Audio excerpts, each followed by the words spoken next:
Aujourd'hui, une femme dont la réputation n'est plus à faire. J'aimerais utiliser une analogie pour un petit peu vous la décrire. Ce serait un petit peu comme un flacon de parfum qui est constamment ouvert et qui répand cette bonne odeur sur tous ceux qui l'entourent. Alors, j'aimerais vous présenter Madame Yvette Demers après cette courte pause.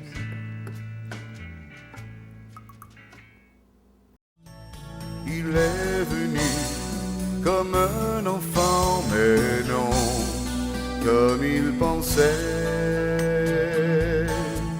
Lion de Judas,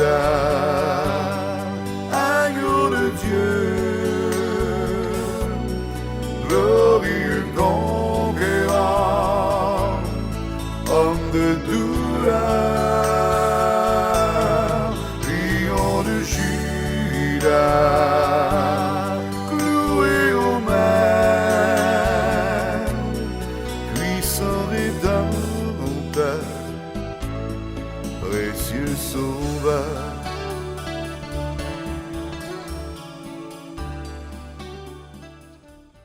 Seigneur, ta parole nous dit que si nous vivons selon la chair, nous mourrons.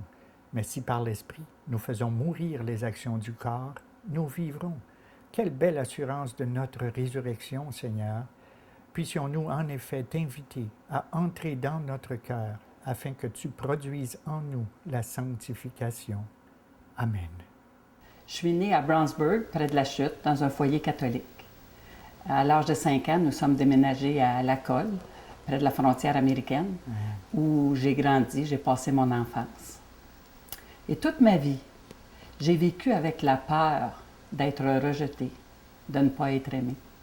Et tout au long de mon témoignage, tu vas voir ce que ça a fait dans ma vie, les conséquences que ça a eu dans ma vie et comment j'ai été libérée de ça. Alors, je vais te parler de mon père pour débuter. Mon père, c'était un enseignant. Puis, dans ces années-là, en 1945 à peu près, ça ne me rajeunit pas tellement. Hein? 3 ans après ma naissance. En 1945, les salaires comme enseignant n'étaient pas tellement élevés. C'était dans les plus petits salaires qu'on payait à l'époque. Alors, mon père, comme c'était important pour lui qu'on ne manque de rien du côté matériel, s'est trouvé un deuxième emploi comme menuisier. Étiez-vous plusieurs enfants, by the way? Nous étions 7 et c'est moi qui étais l'aîné à ce moment-là, oui. Alors, il a continué à travailler en étant menuisier et en enseignant. Et ça l'occupait beaucoup. Alors, ce qui fait qu'on n'avait pas tellement le temps de l'avoir avec nous, puis on ne recevait pas tellement d'affection ni de tendresse de sa part, puisqu'il était occupé à travailler à ses 2 emplois.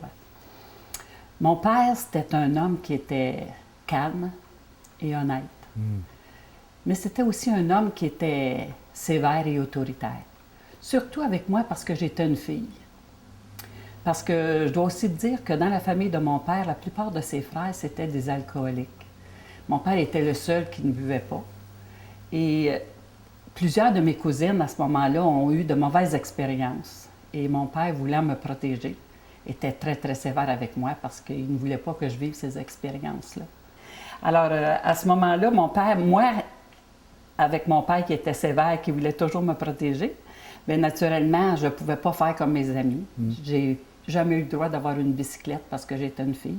Je ne pouvais pas sortir avec mes amis. Je ne pouvais pas m'habiller, me vêtir à mon goût. Mais malgré tout ça, pour moi, mon père, je l'aimais beaucoup. Mon père, c'était mon modèle. Je voulais devenir comme lui. Je voulais surtout me faire aimer de lui. Ma mère, c'était une bonne mère. Elle prenait soin de nous. Mais c'était une femme qui ne démontrait ni tendresse, ni affection. Bien, nos mères étaient un peu comme ça. La mienne aussi, il y avait de la misère quasiment à te donner l'accolade ou à te dire qu'il t'aimait ou quelque chose de semblable. Puis je pense qu'on a tous un petit peu souffert de ça. Puis ça nous faisait mal, hein? Ça me faisait mal de me sentir comme ça avec ma mère. Et ma relation avec ma mère a toujours été difficile. Peut-être parce que je faisais un lien avec ce qui était arrivé avec mon grand-père, qui était son père. C'est que vers l'âge de 5 ou 6 ans, j'ai été abusée sexuellement par mon grand-père. Et à ce moment-là, je ne me suis pas sentie protégée par ma mère. Et le manque de protection a créé un vide dans ma vie. J'ai toujours senti que ma mère aimait plus mes sœurs que moi. Alors, c'était difficile. Et elle est demeurée avec moi dans les dernières années de sa vie. Je l'ai pris avec moi. Je pensais que ça allait nous rapprocher. Mais ça n'a pas eu l'effet que je pensais que c'était pour avoir. Je pensais que c'était pour l'amener finalement, à m'accepter.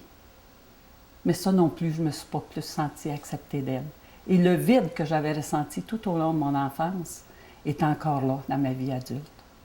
Alors, c'était difficile. Et plus jeune même, je me sentais tellement pas entourée par ma mère, protégée ou aimée d'elle, caressée, que je disais à tout le monde que j'avais été adoptée, moi, tellement que je n'avais pas cet amour que j'avais tellement besoin. C'est pas que j'avais pas des mauvais parents, j'avais des bons parents, mais c'est juste que j'avais besoin. Nos attentes étaient un petit peu plus élevées. J'avais besoin de tendresse, d'affection, de me sentir qu'on m'aimait pour ce que j'étais. Et je ne l'avais pas. Alors, étant l'aînée d'une famille de 7 enfants, comme j'ai dit tantôt, c'est que je devais prendre soin de mes frères et sœurs. Alors, j'entendais souvent cette parole, « Sois donc raisonnable, donne-lui donc ce jouet-là. » Bien, sois donc raisonnable, prends-en soin, console-le. Mais sois donc raisonnable, aide donc ta mère. Ah, c'est ce que j'entendais continuellement. Toujours le travail de l'aîné. Hein? Toujours. Hein? C'est toujours... Surtout quand tu as plusieurs frères et sœurs derrière toi. C'est toi la plus vieille, alors... C'est toi. Alors, c'est toi qui dois donner l'exemple, c'est toi qui dois faire une deuxième maman, finalement. Alors, j'allais jamais à l'école le vendredi après-midi parce que je devais rester à la maison pour aider ma mère à faire le ménage puis à laver les planchers. Alors, longtemps, j'ai cru que ma mère m'avait volé mon enfance. Alors, en continuant, en vieillissant, je suis rendue à l'âge de 13 ans. Et mon père, comme étant un enseignant, l'instruction, pour lui, c'était important. Puis il nous disait souvent que ce qu'il nous laisserait comme héritage, ça serait notre instruction. Parce que personne ne pouvait nous le voler, on ne pouvait pas le perdre, puis qu'avec ça, on serait capable de bien gagner notre vie. Alors, comme on demeurait à la campagne, bien après notre cours primaire, il n'y avait pas d'autre endroit où on pouvait continuer nos études, à moins d'aller dans un pensionnat. Alors, à l'âge de 13 ans, mon père m'a envoyé au pensionnat. Et là où la plupart des filles, c'était comme une pénitence d'être au pensionnat, pour moi, c'était tout à fait le contraire. Pour moi, c'était comme j'ai plus besoin de prendre soin de personne, de mes frères, de mes sœurs, il n'y a plus de ménage à faire, plus de plancher à laver. Alors pour moi, le pensionnat, c'était la fête. Grande liberté. Alors j'étais dans la joie. Amen. Et à l'âge de 14 ans, j'étais toujours au pensionnat. Et là, j'ai dû me faire extraire 4 dents. Et le dentiste m'avait gelé tellement fort, tellement, pour pas que je ressente la douleur, que ça a dégelé en milieu de nuit. Et comme j'étais au pensionnat, j'étais couchée dans ma petite chambrette. Et là, ça a commencé à dégeler. J'ai commencé à saigner, à perdre beaucoup de sang. Et ça a duré toute la nuit et toute la journée du lendemain. Jusqu'à vers la fin de la journée, le lendemain, finalement, les religieuses se sont décidées à appeler mon père parce que là, j'étais comme pratiquement plus consciente. Là, Alors, ils ont appelé mon père pour lui demander s'il pouvait faire venir un médecin. Alors, seulement que mon père a dit oui. Alors, le médecin est venu et ça a été très, très difficile. Mes parents sont arrivés aussi. Ça a été très difficile à arrêter cette hémorragie-là. Et il n'y arrivait pas. Finalement, il a réussi. Puis, on m'a changé de place dans le pensionnat avec le matelas. Parce que le médecin il dit si l'hémorragie repart, on va la perdre parce qu'il reste seulement le sang du cœur, il n'y a plus de sang. Alors, on m'a transféré dans un autre endroit. Puis là, mes parents m'ont veillé toute la nuit. Mais au matin, j'ai repris conscience. Et Yvette, on revient au matin où tu reprends conscience, OK. Mais on s'arrête pour une pause et puis on en reparle après. OK.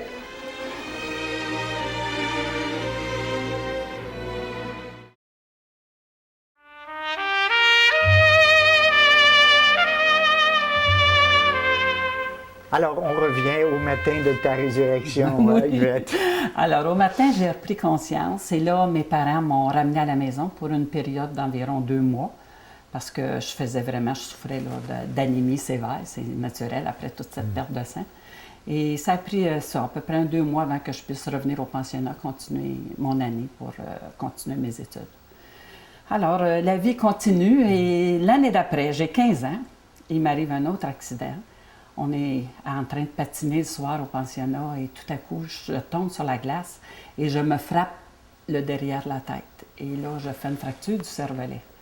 Le cervelet, comme on sait, c'est la partie du cerveau qui donne l'équilibre au corps. Alors, à ce moment-là, je ne pouvais plus ni marcher, ni rester assise. Alors, mon père a dû venir me chercher une autre fois et m'amener à la maison pour une longue période, à peu près 3 mois avant que je puisse retrouver l'équilibre et revenir au pensionnat pour terminer encore une fois mon année. À l'âge de 19 ans, j'ai terminé mes études. Alors, je suis venue m'installer à Montréal pour débuter ma carrière d'enseignante. Comme tu le sais, mon père étant mon modèle, alors j'ai embrassé la même profession que lui. Et ça a été quelque chose qui nous a rapprochés parce qu'au moins on pouvait parler au niveau du travail. On avait une belle relation à ce niveau-là. Alors là, j'ai commencé à chercher de l'affection et de l'amour auprès des hommes. J'ai eu plusieurs copains avant de rencontrer celui qui allait devenir mon mari à l'âge de 23 ans. C'était un barbier. Il avait son propre salon. Et on vivait bien. On s'était fait construire une belle maison à Duvernay. On vivait à l'aise et vraiment, on était heureux. Mais ce bonheur a duré environ 2 ans. Après 2 ans, il a commencé à développer un goût pour le gambling, les courses, les cartes. Et il s'est laissé aller là-dedans. Et un petit peu plus tard, ça a été les femmes qui sont arrivées. Alors là, ça a été un combat. On a essayé par plusieurs moyens que notre mariage réussisse, mais ça n'a jamais fonctionné. Alors là, après beaucoup d'efforts, et j'ai vraiment perdu espoir. Et ce mariage-là aura duré 8 ans. Et pour moi, c'était un échec. C'était un rejet. Ça venait confirmer qu'on ne pouvait pas m'aimer, que j'étais rejetée encore une fois. Alors, je suis partie avec seulement mes effets personnels. J'ai tout laissé. Lui a tout gardé, la maison, les meubles et tout. Et je suis partie seulement avec mes effets personnels. Pour un certain temps, comme je n'avais rien d'autre que mes effets personnels, j'étais comme à la rue, ni plus ni moins. Je n'avais pas d'endroit où rester, puis j'avais absolument rien. Alors, je suis retournée vivre chez mes parents pour un certain temps. Et là, comme je n'avais pas beaucoup de responsabilités, alors je continuais à travailler et là, je dépensais mon argent sans compter, n'importe comment.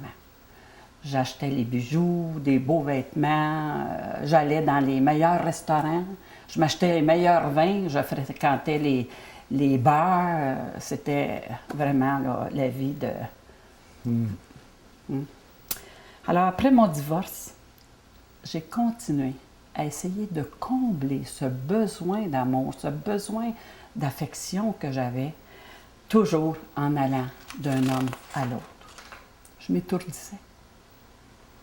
J'ai même été jusqu'à consulter un astrologue à ce moment-là, pour qu'il puisse me dire des belles choses pour mon avenir, que je rêvais d'avoir un avenir heureux, un avenir rempli de belles choses. Alors j'allais consulter cet astrologue-là. Finalement, ça n'a pas changé grand-chose dans ma vie. Mais après un certain temps, finalement, je rencontre le vrai bonheur. Un homme que j'avais connu plus tôt dans ma vie, dans ma jeunesse, refait surface. Et là, c'était la joie.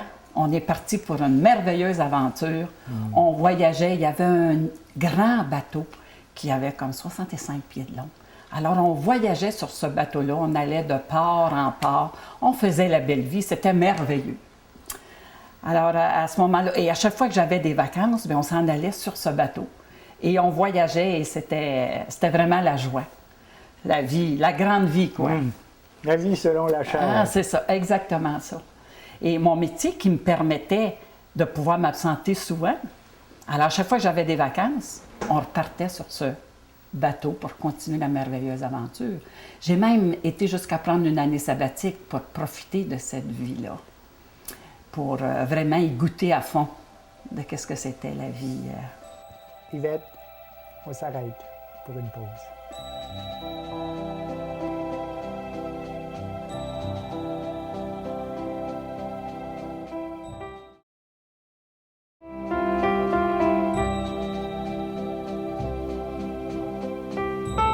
Mais une fois, quand je suis retournée travailler, je revenais auprès de petits-enfants parce que j'enseignais à de jeunes enfants à ce moment-là, au niveau de première année.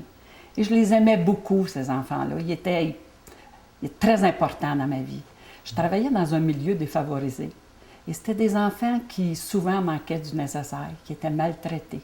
Alors, je me plaisais à leur faire du bien et à leur donner de l'amour. Et j'ai dû intervenir à plusieurs reprises auprès des parents et même avec la justice pour ces enfants-là. Alors, j'étais concentrée sur eux. Ils étaient toute ma vie quand j'étais ici, mais ça ne m'empêchait pas de penser à mon amoureux, qui, lui, était toujours sur le bateau à Miami. Et j'avais toujours cette anticipation d'aller le rejoindre le plus tôt possible. Alors, arrivent les vacances et je refais mes bagages, je prends l'avion et j'arrive à Miami. Dans la joie, dans l'excitation de pouvoir le retrouver. Et là, quelle ne fut pas ma surprise? Je découvre qu'il a une autre femme dans sa vie. Ah, my. Quelle désolation et quel sentiment de rejet, encore une fois. Une autre femme avait pris ma place. Alors, après avoir discuté avec lui et s'être parlé, j'ai décidé de passer l'éponge. Parce qu'il me promettait de ne plus recommencer. Alors, nous avons continué. Et nous sommes revenus à Montréal pour un temps. Et à Montréal, il possédait une magnifique maison ancestrale. Et centenaire, c'était magnifique. Et nous demeurions dans cette maison. Mais je n'y ai pas connu le bonheur auquel j'aspirais. Et on continue à voyager durant mes vacances et tout ça. Alors, durant un de nos voyages, la maison que nous habitions a passé au feu. Et c'était un incendie criminel. Alors, nous avons dû revenir de toute urgence. Et là, nous travaillions très fort à essayer de nettoyer cet endroit, cette maison, et à essayer de récupérer quelques petits objets qui pouvaient rester, parce que tout l'intérieur de la maison avait été brûlé. Il restait seulement que les murs extérieurs, les murs de pierre qui étaient encore là. Puis on s'était consulté, puis on avait pensé nettoyer, puis ensuite de faire de cette maison un restaurant. Et souvent, il s'absentait le soir, puis il revenait tard dans la nuit parce qu'il disait qu'il allait rencontrer des gens pour ce fameux restaurant. Mais moi, j'avais peur, parce qu'on avait nettoyé un petit coin dans cette maison où on s'était fait un genre de petite chambre. Et j'avais peur parce que comme ça avait été un incendie criminel, j'avais toujours peur que ces gens-là reviennent. Puis lui, il arrivait toujours très tard dans la nuit. Jusqu'à un moment donné, je me rends compte qu'il continuait ses sorties avec d'autres femmes. Et là, ça a été j'ai vraiment perdu espoir. Et une autre fois, j'ai quitté. Je me suis sentie encore une fois rejetée. Et une autre fois, j'étais à la rue. Il y a peut-être des personnes qui nous écoutent en ce moment, Boris, et qui vivent sans se préoccuper de Dieu. Et c'est exactement comme ça que je vivais, moi. Uniquement la vie selon la chair, là. Aucune spiritualité, aucune pensée, aucune place pour le Seigneur dans ta vie. Il n'y en avait pas de place pour ça, pour moi. Je vivais comme je l'entendais. J'avais pas besoin de personne pour me dire quoi faire, quoi ne pas faire, comment vivre, encore moins de Dieu. Dieu, la prière, la Bible, tout ça pour moi, là, c'était pas important, j'avais pas besoin de ça. J'ai vraiment tassé Dieu dans ma vie, je l'ai mis de côté, je l'ai ignoré complètement. Et il semblait frapper souvent à ta porte, par l'épreuve. Il venait régulièrement à chaque épreuve. Mais je le voyais pas, j'écoutais pas. Moi, là, c'était ma vie. Puis... Alors, même à ce moment-là, j'étais une personne qui portait un masque. J'étais pas vraie. Toujours avec cette peur de me faire rejeter, de ne pas me faire aimer. Je disais comme les gens avec qui j'étais. S'ils disaient blanc, je disais blanc. S'ils disaient que c'était noir, je disais que c'était noir. Et je faisais comme eux, j'agissais, je faisais la même vie qu'eux faisaient. Toujours dans cette crainte-là. Yvette, on s'arrête pour une petite pause.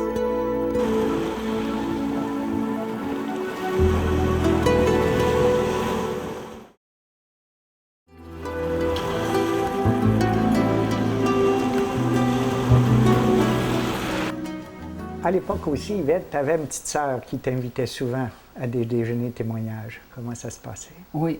Pendant toutes ces années, environ sur une période de 8 ans, ma sœur, qui fréquentait une église chrétienne, m'invitait régulièrement à aller à des déjeuners témoignages où les gens partageaient ce que Jésus avait fait dans leur vie.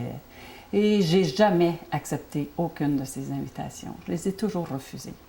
Parce que je lui répondais, pour moi, c'était pas important. Moi, ce qui m'importait, là, c'était les bars puis la vie joyeuse. Alors, c'était pas important. J'ai toujours refusé. Alors, en 1982, j'ai rencontré un autre homme avec qui je suis allée vivre à ce moment-là. Et nous étions assez heureux. Et en 1984, à Pâques, en 1984, j'ai appelé le plus jeune de mes frères, qui lui était le mouton noir de la famille. Parce que lui, il prenait de la boisson, c'était un alcoolique. Il se droguait. Et il était abandonné de tout le reste de la famille, alors il était seul. Et j'ai dû à plusieurs reprises m'occuper de lui. Il y a eu aussi des démêlés avec la justice. J'ai dû aller chercher dans des endroits où il n'était pas en très bonnes conditions. Et maintenant, ça faisait 3 mois qu'il ne buvait plus, il ne se droguait plus et il allait dans une église. Alors, je l'avais invité pour venir souper à la maison à Pâques. Alors, quand je l'ai invité, il me dit oui, ça me ferait plaisir, mais je ne peux pas, avant 4 heures, je ne suis pas libre, là, parce que je m'en vais à l'église. Alors, j'ai dit, bon, d'accord, donne-moi l'adresse. Tu trouvais ça un peu bizarre? Je trouvais ça un peu, mais on était contents parce qu'on savait qu'il allait dans une église, puis on voulait surtout qu'il reste là, parce que là, ça allait bien, il ne buvait plus, puis il ne se droguait plus. Alors, c'était super. Fait que là, je lui dis, je vais venir te chercher, parce que lui, il n'avait pas d'auto. J'ai dit, donne-moi l'adresse de l'église, puis à 4 heures, je vais être là, je vais t'attendre. Alors, il me dit, mais si t'es pour venir à l'église me chercher à 4 heures, pourquoi tu ne viendrais pas plus tôt?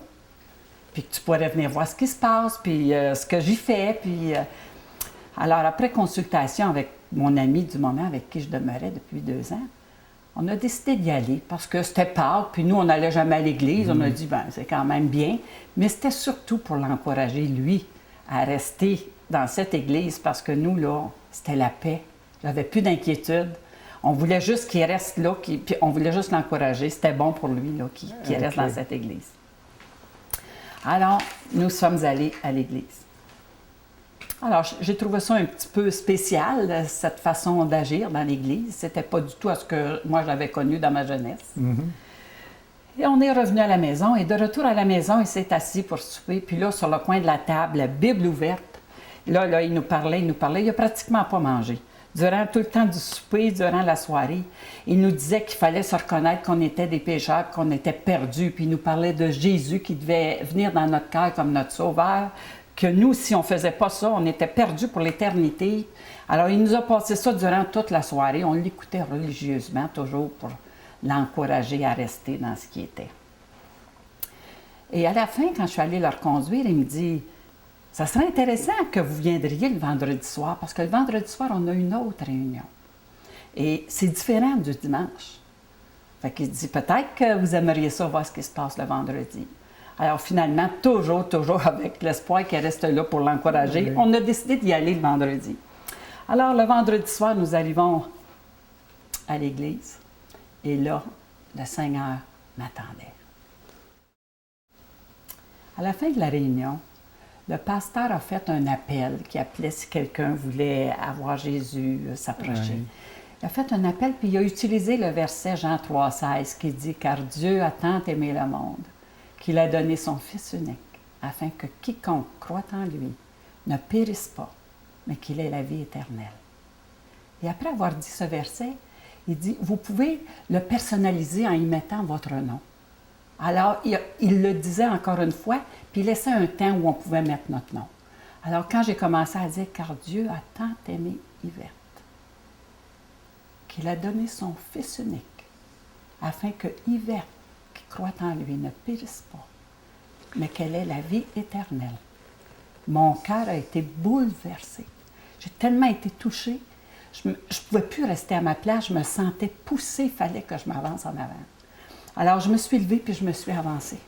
Yvette, la semaine dernière, il y avait Denis Frappier. Je m'excuse de t'interrompre pour un instant, mais c'est incroyable la similitude du verset qu'il a cité le même verset que toi. C'est frappant et je suis certain que nos téléspectateurs vont trouver une similitude assez extraordinaire là, parce qu'il a fait faire la même chose à lui. Puis c'est pas la première fois que j'entends ça avec ce verset-là. Alors c'est vraiment touchant. Dieu est vraiment personnel. Hein? Ah, c'est incroyable. Pour chacun de nous personnellement. Alors, je me suis avancée et là, en l'espace de quelques instants, j'ai vu toute ma vie défiler devant mes yeux. Et là, voyant l'amour que Jésus avait eu pour moi, je me suis agenouillée et là, j'en ai pleuré un bon coup. J'étais vraiment touchée. Et là, j'ai dit, Seigneur, si tu peux me changer, change-moi. Il l'a fait. Il l'a fait. Je ne pouvais pas faire autrement que de me reconnaître comme une pécheresse devant lui. De reconnaître tous les péchés que j'avais faits dans ma vie. Puis de me repentir. Puis de lui demander pardon pour ça. Yvette, le temps nous manque. Mais je te garde. Je te garde parce qu'on fait une deuxième émission. Ça n'a pas d'allure. Une vie comme celle-là, un passé comme celui-là, c'est quelque chose d'assez... Et je suis certain qu'il y en a plusieurs encore qui ne demandent pas mieux que d'écouter la deuxième partie la semaine prochaine, parce que je suis certain qu'il y en a plusieurs qui se sont reconnus et qui vivent des choses semblables. Alors, en attendant, portez-vous bien. Que le Seigneur vous bénisse. Et à la semaine prochaine. Mais non, comme il pensait, lion de Juda.